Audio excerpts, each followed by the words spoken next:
You are listening to the Decipher podcast, hosted by the Super Bash Brothers. All right. Cool. We back, Decipher podcast. What's good, Maps? Good. Just got back from camping. Camping, man. That's We nice. went camping. Got outdoors. Yeah, I need to reset and reboot a little bit. Got lots of stuff happening, and going outdoors gives you that kind of reset, reboot. Disconnect. Yeah, no for sure. service there. Just chilling and cooking, eating. That's read a what's book. enjoying. Yeah. Yeah, man. So today I think we're going to talk about judging. We're going to talk about judging systems. There's a few out there. We're not going to try to touch them all. We don't want to do a 3-hour podcast. Right. But we're gonna break this down too. Yeah. We're gonna get deep, but we're not gonna go over every single thing Right. on every single system. That said, the staple in the scene seems to be HHDA. So I guess we could just start trying to break that down. Yeah. They kind of have 4 overarching categories. So they got a routine category, they got an execution category, a presentation category, and a crowd appeal.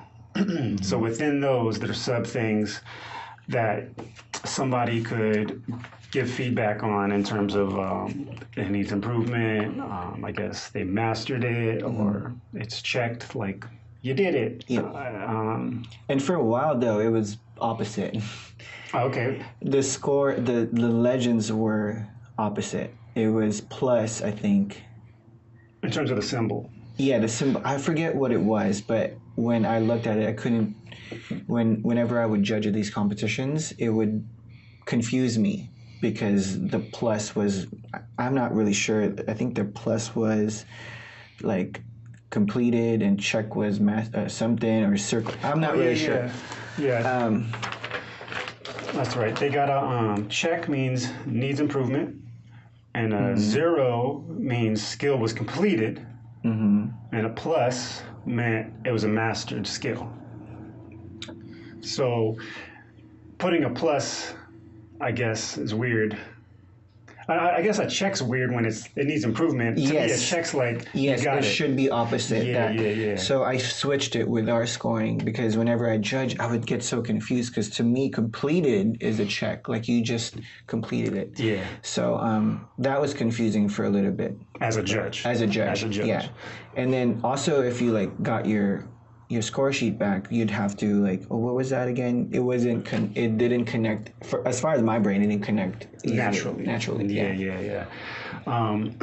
So within these categories, you have choreography, originality, formations, theme, variety of styles. You have all these things that are in just the routine section. And then of course you're doing the check, the plus, the circle or whatever for it. But it has no value. And I feel it doesn't tell you much. I mean, honestly, I spent a month with some people grinding, trying to get this routine ready, and then you give me a check or a circle or whatever. And it's easier to do as a judge, obviously, than to write comments, right? So most often, for sure, even based upon other feedback I've heard from other people not happy with the judging situation these days, is they don't get comments. So the easy way out is to do this plus check 0. Right. But it doesn't still tell you too much, especially compared to anybody else. You kind of just see, hey, we got 4 pluses, we got 8 checks. But you don't know how that stacks up compared to Group A and Group B. Group B might have had 14 checks or whatever. So I feel it was, I don't want to say cop-out is the word, but I just feel it took away some of the responsibility of actual feedback. That's just my personal opinion. Coming back into the game and seeing what people are doing in terms of trying to standardize judging and this and that. And then of course you got the score number, the actual digit, the number. So you give them something out of 40 for, I guess, routine is out of 40, right? So I've seen some sheets, I think, where it's broken down. It's 40 to 31 and 30 to 22 or whatever. It's tiers. And I've seen people kind of just circle those too. And it's okay, that's confusing where you're kind of picking a range, Right. Instead of just giving them a legit number. Right.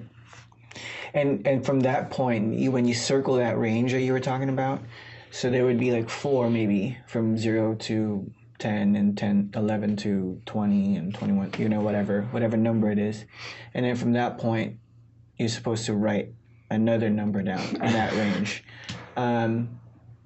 It's kind of weird. In my experience, to me, like it was weird in a sense that it's always been weird to me to come up with this, pull this magical number from 1 to 40 and say that that's the number that I'm giving you, like a 26 or like a 27, out of 40. And I always found that so every time I'm judging, I'm sitting and going, 20, is that 23? And then I stole this kind of formula from Jason Rillera from the company. Oh, okay. I judged with him once, and I seen him write like an average, like from 1 to 10 is an F, let's say. From 11 to 20, that's a C, and then obviously you get to the A brackets, right?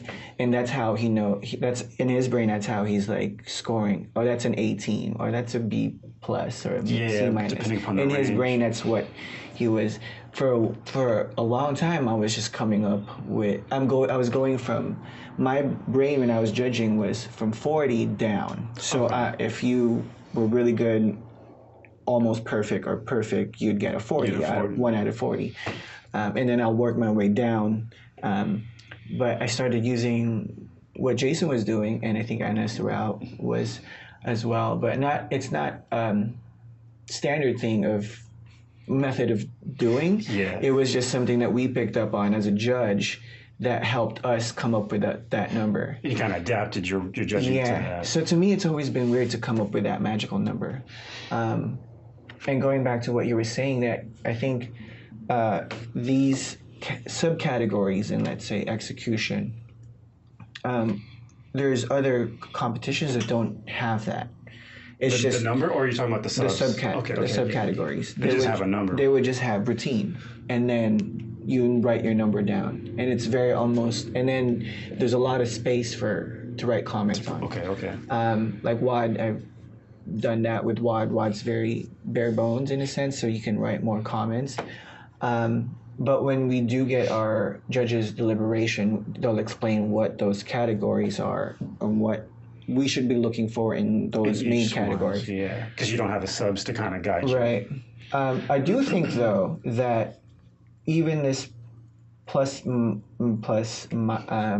check mark and circle, I think it does help, because in a sense that even if you have like formations. If I need work on just that simple word, that simple element or component of a routine, it'll go, oh, I need to work on that because I'm circled on that. Or like if it's checked, maybe that's all right. We did all right. We need to do more for us more to energy get and time on that. For us to get a plus on that. This year, this was 2 years ago. This year I added. On my score sheets, on Evolution score sheets, I added a little bit more space for notes. Within each one. So each overarching section has a notes field.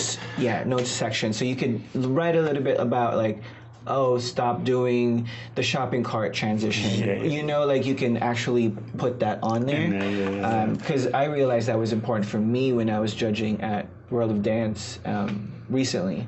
And if it wasn't for that, I wouldn't been able to write certain things. And I realized my score sheets only had just this box on the bottom. The big comments kind of thing. Yeah. Right. But where do you think, do you think we should have these subcategories or no? Like that's something that we could do without?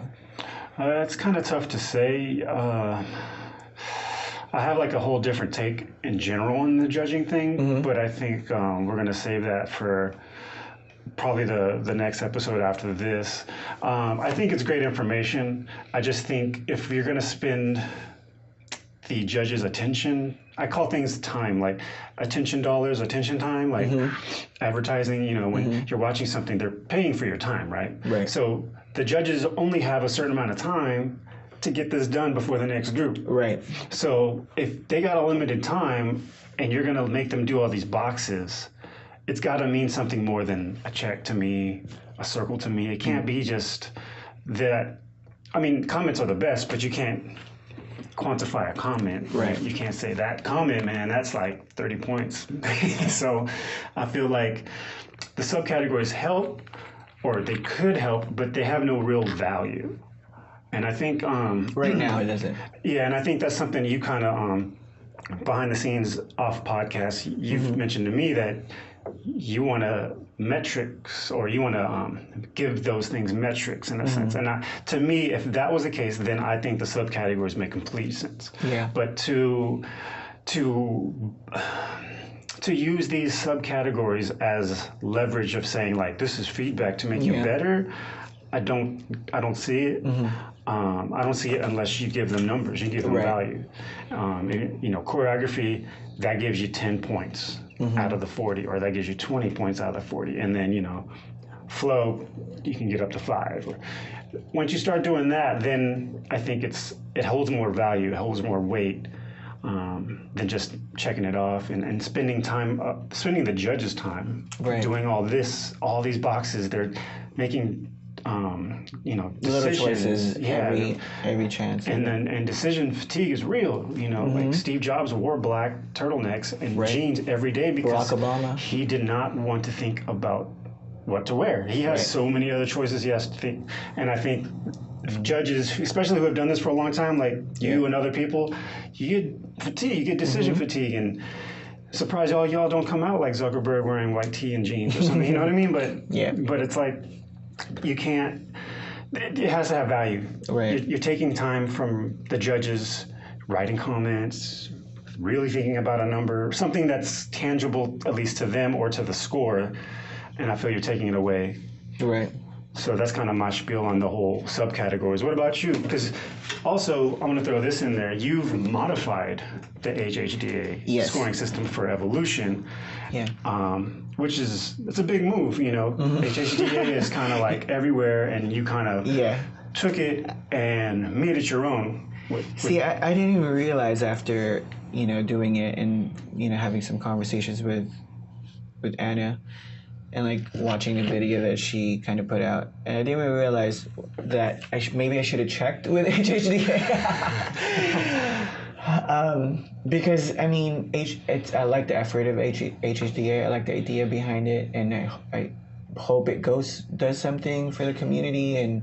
But it needs to be like a thing, a job, a branch in the community that needs people to maintain standards and all that stuff, right? Yes. I didn't think about it. I just kind of was like, well, we're doing a competition. I want to make sure that our judging is aligned with your aligned beliefs. with ours, yeah. And what's funny is, again, I'm not really sure if the way that I was doing this a long time ago, because I used to do this with Myron. So Myron would throw competitions in a car show. Ah, yes. So he would hit me up and he would like ask me about like judging sheets. Can you make one? So like I came from, the only other judging sheet I ever saw was from studio competitions. Ah, yes. So I kind of used studio competition stuff and kind of made my own and see what things would relate to hip hop, because there was things like, you know, technique stuff for jazz or ballet. Posture or whatever. Yeah, or like, you know, as... pointed toes and like, you know, all this stuff. And so I kind of made that, and he used that when he was at WAD, and tweaked it a little bit, obviously, and then HHDA created one. Going back to your question, like I had to tailor it, and I think for me, what's really important is HHDA it shouldn't be strict to across the board. I think that like law, you mean strict? Yeah, like this is law. This is the standard. This is what we do, because there's different competitions. It's not a league. If it was a league or something, it should be standardized, right? If we're following some sort of, okay, the championship is this competition, and who knows, maybe we'll get there. I don't know. But possibly getting there might take that. But for me, what's important is each of these competitions, the reason why teams do it, because they have something different about it. If it's the vibe, if it's the way it's ran, if it's the prize money, the age groups, or the standard of.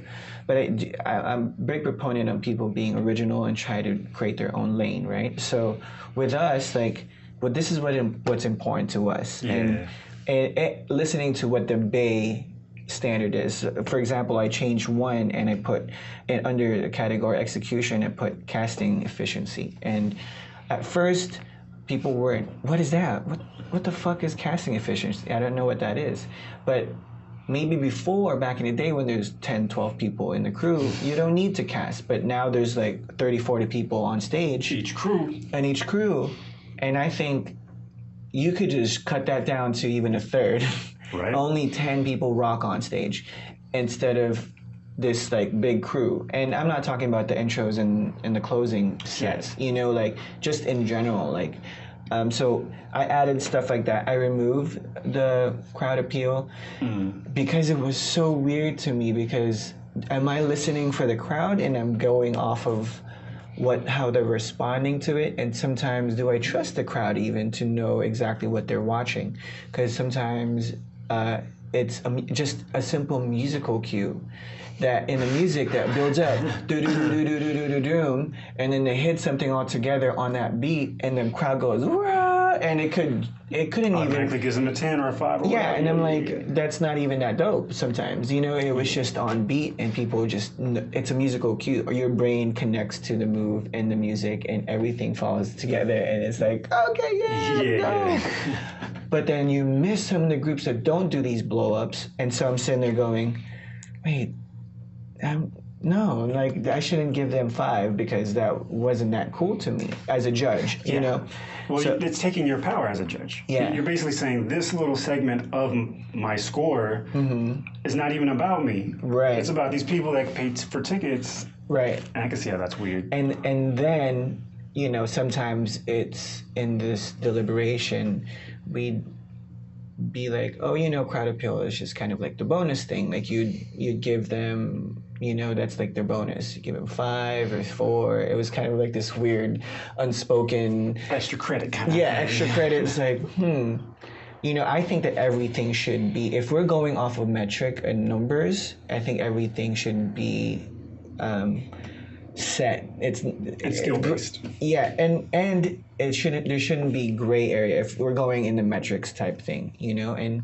it's weird already for me, because dance is so subjective sometimes, Correct. And this is why sometimes people just hit certain parts of the routines, because they're gonna be, we need all these categories that we need to check off and have points. So circling back to what you mentioned earlier about the numbers, I was thinking each category should have a number. Yes, it does.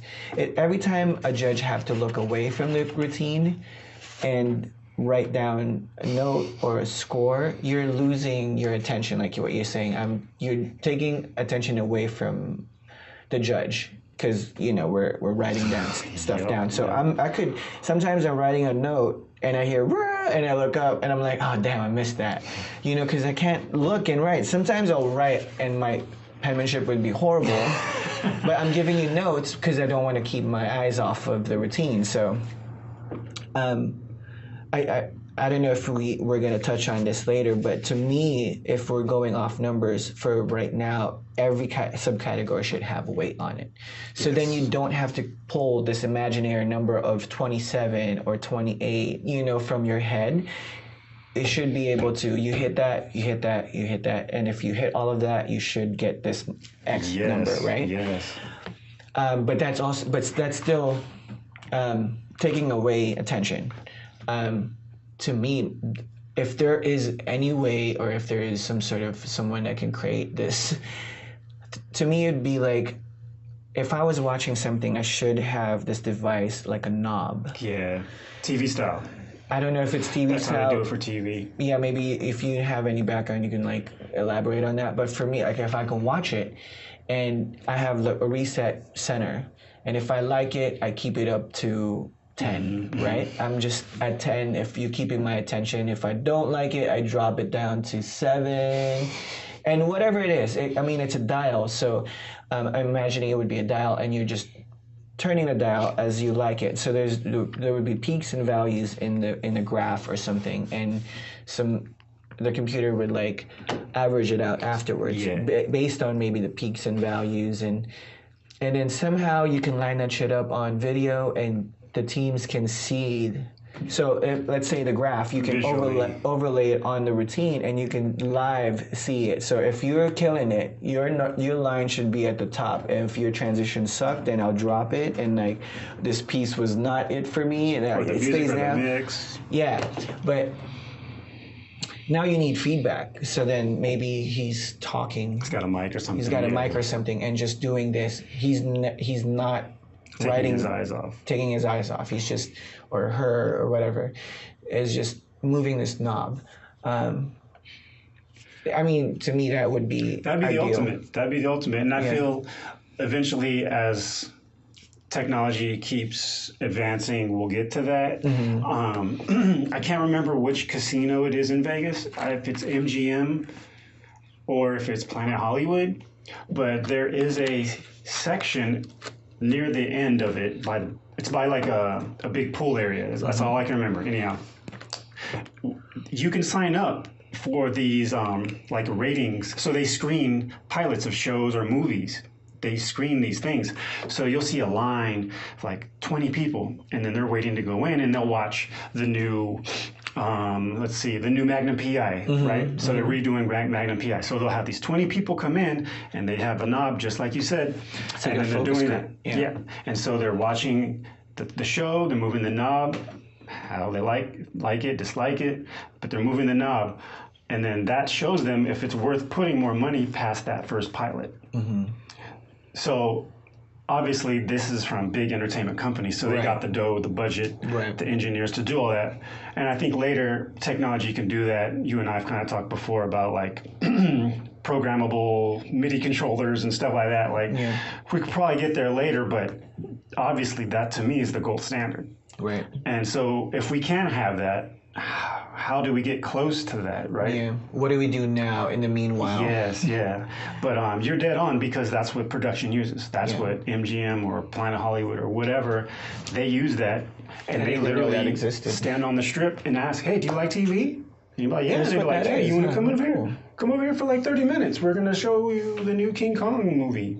Or whatever. And you're like, how do you know about that? Did you do one? I was like going to that pool area, right? And I was like, what the hell is this long ass line? And I asked them all, I was like, what are y'all doing? And they're like, oh, we're doing screenings. And I was like, huh? And they're like, oh, screenings. We get to watch shows, and then they're going to give us the knob, and we get to like rate what we see, and then we get to go off. And I was just like, oh.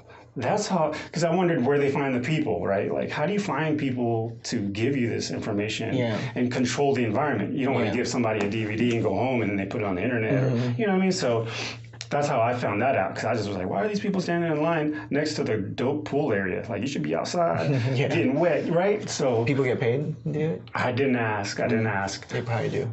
Maybe, or they might not, because they literally just ask for your time, but you probably get like movie tickets or something. You know, they might get some kind of compensation. Entrance to the club. Yeah, exactly. So that's how I know about that. But I think you're dead on with that. That's probably the best thing. Some kind of audio headset with a mic.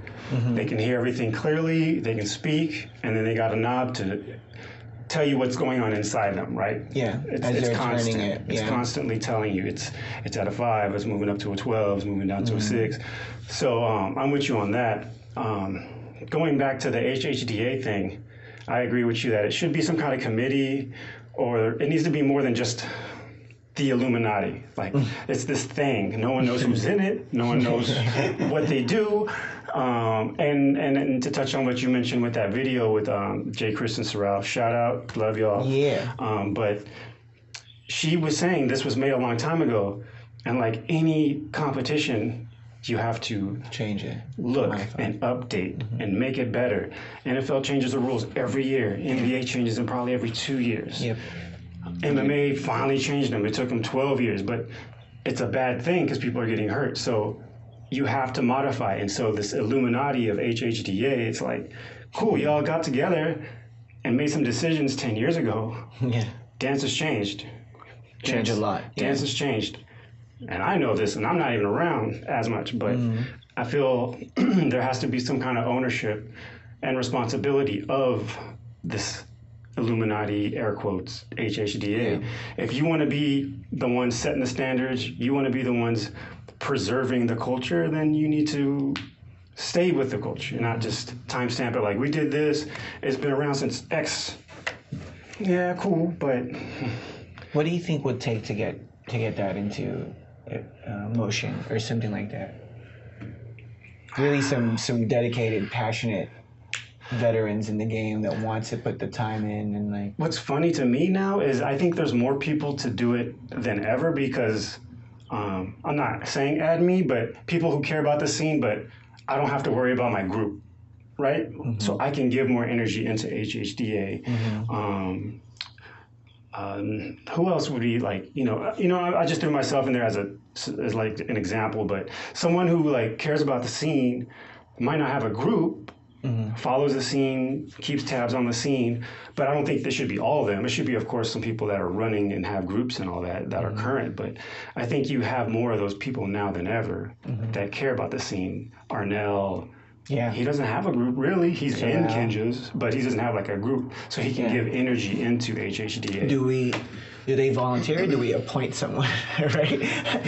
Does that work out? Because I feel like it's it's a great idea and thought, and I'm 100% with it. Like I think as far as competitions go, it'll standardize something. It'll help the community, and so when you're looking at a judging sheet, everybody knows what the hell we're talking about because there's things in the judging sheet that needs to be updated and reworded and there's clarified because there's some redundancies or not even redundancies, maybe confusion on what they are because they probably mean the same thing or mean differently to another person. So I wonder how we're gonna do that. Like I feel Sarah is like the face and the head of HHDA. So to me, she should be the one that's saying, hey, let's appoint some people. I almost think we need to go governor status about it. Maybe you hold the spot for 2 years. It's not forever. Right. So for 2 years, so you get a fresh kind of. You get new blood, new ideas, new thoughts and feelings about everything. So I feel like it shouldn't be a forever thing. It should be almost like a governor of HHDA or something. And then, okay, Arnell's the governor for the next 4 years. And then after 4 years, he don't got to do it. He's given his input. He's helped influence the scene. Now let's ask Jun Kamado. Let's ask him to do it for 4 years. But then they know it's a commitment of only 4 years. Right. So it's not forever. Like it's kind of like what teams do in college, how teams rotate and do like with captains and stuff. Yeah, I'd say something like that would have to take place, and I think it all have to stem from the top. It'd have to be from Arnell and Sorrell, because one, they're the most respected. Two, that's their baby. And for sure, I don't know how else to really break it down. Yeah. Here's a good one about the systems. Changing scores. Do you think judges should be able to change their score? I don't even know how that started happening. Honestly, it shouldn't. There's no way you shouldn't. After the fact that you've scored it, that's set in stone. That's your penmanship on that. That's how you felt at the moment. You felt it right there. You shouldn't be able. I never look at. For me, okay, as a judge, I obviously each judge have their own standard and what you're judging on.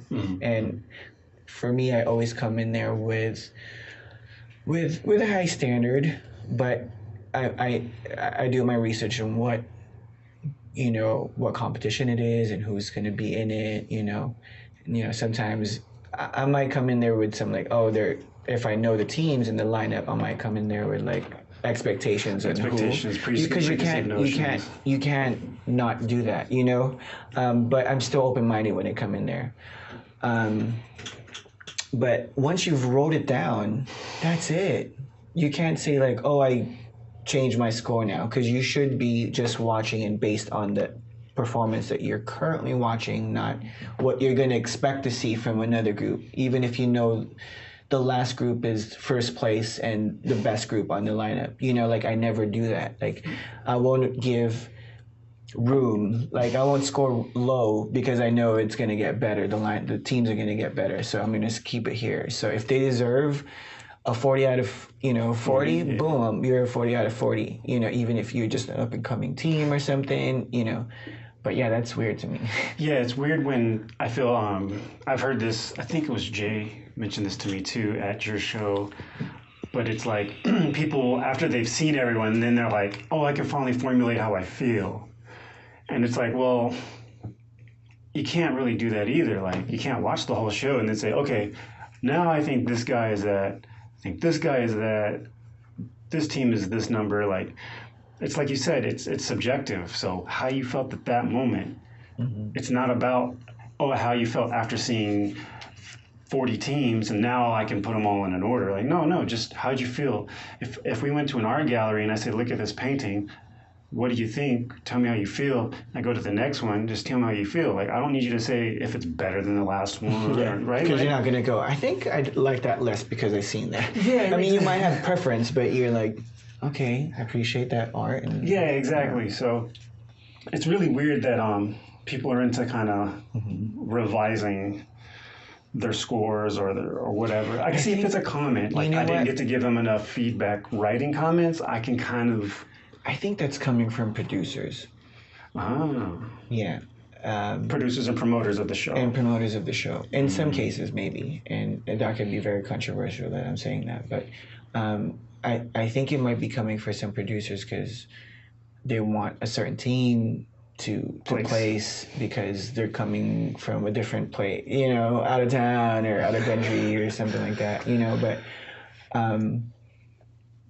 or it's a crowd favorite or a hometown hero or something, or a hometown team, and they don't want any friction or like the audience, because at the end of the day it's still a show and there's hundreds and thousands of people that are watching as well.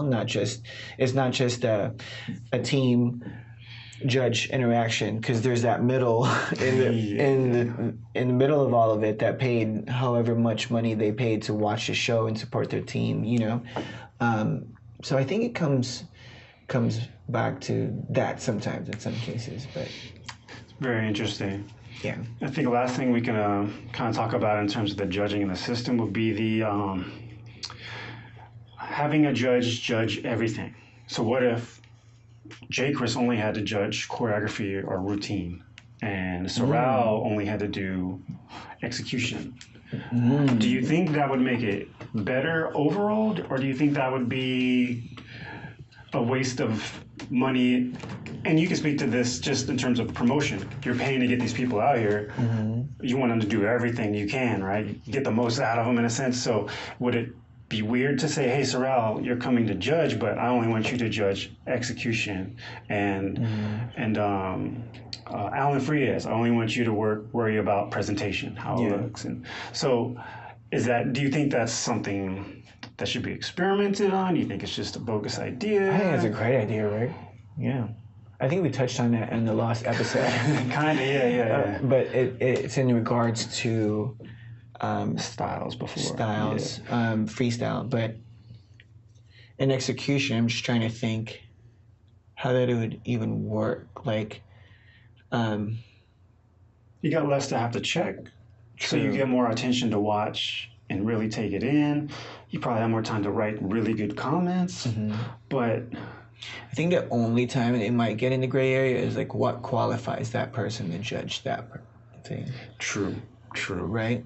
True. It'll get kind of sketchy on that part, because then you have to be, as a promoter or a producer of the show, then you'd have to be very, very, very picky about who you pick and who you put in that category, because then they'll be like, who is she or him to like judge on this, so they have to be really qualified. And I guess that will go.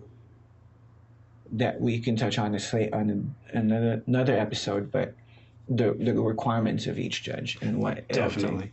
I guess would it be weird for you if Greg came to you and said, "Hey, I want you to judge my event, but I only want you to worry about the routine and choreography part"? How would it make you feel hesitant? Would you feel unappreciated of the other facets of this? Like how would it feel to you? I guess that's a good point. That's kind of where I don't understand. That's a good point.